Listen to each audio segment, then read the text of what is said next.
প্রিয় ছাত্রছাত্রীরা, মাত্র কিছু সময় আগেই শেষ হয়ে গেল তোমাদের ভূগোল বিষয়ের পরীক্ষা। 2026 মাধ্যমিকের ভূগোল বিষয়ের পরীক্ষা সবে সবে তোমরা শেষ করে বেরিয়েছো, আর তোমাদের মুখ দেখেই বোঝা গেছে যে পরীক্ষাটি কেমন হয়েছে। আচ্ছা, এখন এই যে উপস্থাপনা দেখছো, তুমি জানাও তো তোমার পরীক্ষাটি কেমন হয়েছে। এই চ্যানেলের থ্রু দিয়ে তোমাদের জন্য 2 মার্কের, 3 মার্কের, এমনকি 5 মার্কের যে সাজেশন প্রোভাইড করা হয়েছিল হুবহু সেখান থেকে কমন, মানে প্রতিটা প্রশ্ন কমন। এমনকি তোমাদের জন্য যে ম্যাপ পয়েন্টিং দেওয়া হয়েছিল সেই ম্যাপ পয়েন্টিং এরও কমন।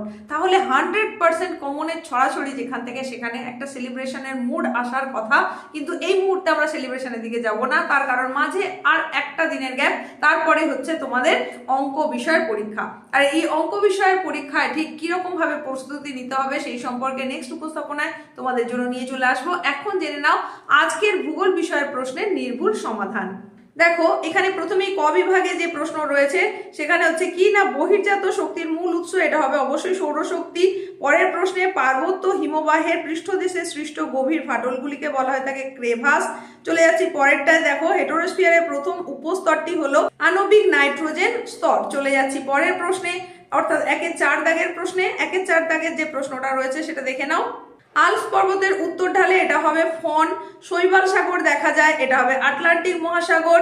নেক্সট হচ্ছে পৃথিবীর উপর চাঁদ ও সূর্যের মহাকর্ষীয় আকর্ষণের কারণ সমুদ্র জলতলের নিয়মিত উত্থান পতন, এটা অবশ্যই জোয়ার ভাটা। পরের প্রশ্ন, বর্জ্য ব্যবস্থাপনায় নিম্নলিখিত 3R এর অন্তর্ভুক্ত নয় হবে অবশ্যই পুনর্বিন্যাস। অন্ধ্রপ্রদেশের বর্তমান রাজধানীর নাম হলো অমরাবতী। পরের প্রশ্ন, কাশ্মীরে অবস্থিত হিমালয় পর্বতমালা হচ্ছে জাস্কার। চলে যাচ্ছি 1-10 দাগে। 1-10 দাগে যে প্রশ্নটা রয়েছে সেটা হচ্ছে স্বাধীন ভারতের প্রথম বহুমুখী নদী পরিকল্পনা অবশ্যই দামোদর উপত্যকা পরিকল্পনা। ভারতের শুষ্ক গ্রীষ্মকালে যে ফসলের চাষ করা হয়ে থাকে এটা হচ্ছে জাইদ ফসল। এরপরে নেক্সট যে প্রশ্ন রয়েছে সেই প্রশ্ন দেখে নাও। 1-12 দাগে ভারতে ভারী ইঞ্জিনিয়ারিং শিল্পের একটি উদাহরণ হচ্ছে রেল ইঞ্জিন শিল্প। নেক্সট প্রশ্ন, ছত্রপতি শিবাজী আন্তর্জাতিক বিমানবন্দর অবস্থিত মুম্বাইতে উপগ্রহ চিত্রে গভীর অরণ্যে যে রঙের সাহায্যে দেখানো হয় থাকে গভীর অরণ্য, অর্থাৎ গাঢ় লালে, এটা হবে অপশন ঘ। চলে যাচ্ছে এরপরে শুদ্ধ অশুদ্ধতে। প্রথমেই রয়েছে দেখো, বিজ্ঞানী ব্যাগনল তির্যক বালিয়াড়িকে বার্খার নামকরণ করেছেন, অশুদ্ধ। মেসোস্ফিয়ার স্তরে উষ্ণতার বৃদ্ধি উচ্চতা বৃদ্ধির সাথে হয়, এটা অশুদ্ধ। জেট বায়ু জিওস্ট্রপিক বায়ুর একটি উদাহরণ, অবশ্যই এটা হবে শুদ্ধ। পরের প্রশ্ন, পৃথিবীর সাপেক্ষে সূর্য ও চন্দ্রের সমকৌণিক অবস্থানকে সিজিগি বলে না, এটা অশুদ্ধ। ভারতের সর্বনিম্ন জনবহুল রাজ্য হলো গোয়া, এটাও হচ্ছে অশুদ্ধ। উপকূল অঞ্চলে লবণাক্ত মৃত্তিকায় ম্যানগ্রোভ অরণ্য গড়ে ওঠে, অবশ্যই ঠিক, শুদ্ধ। উপগ্রহ চিত্রগুলি স্কেল অনুসারে তৈরি করা হয় না, এটা অবশ্যই অশুদ্ধ। এই হয়ে গেল তোমাদের শুদ্ধ অশুদ্ধ। এরপরে আমরা চলে যাচ্ছি পরবর্তী প্রশ্নে। এরপরে আছে দেখো, শূন্যস্থান পূরণ। অবরোহণ প্রক্রিয়ায় ভূমির উচ্চতা এটা হ্রাস হয়। তারপরে মরু অঞ্চলে বায়ু জলধারা মিলিত সঞ্চয় কার্যের ফলে গঠিত সমভূমিকে বাজাদা বলে। কোন স্থানের উষ্ণতা বৃষ্টিপাত লেখচিত্রে উষ্ণতার রেখাটি বছরের মধ্যভাগে নিম্নমুখী হলে স্থানটি অবশ্যই দক্ষিণ গোলার্ধে অবস্থিত। নেক্সট হচ্ছে গৌণ জোয়ার মুখ্য জোয়ারের প্রতিপাদ স্থানে একই সময় তৈরি হয়। এরপরে শীততাপ নিয়ন্ত্রিত যন্ত্র বায়ুমণ্ডলে সিএফসি গ্যাস অর্থাৎ ক্লোরোফ্লুরোকার্বন নির্গত করে। আরাবল্লী পর্বতের পশ্চিমে অবস্থিত তৃণভূমিকে বলে বাগান।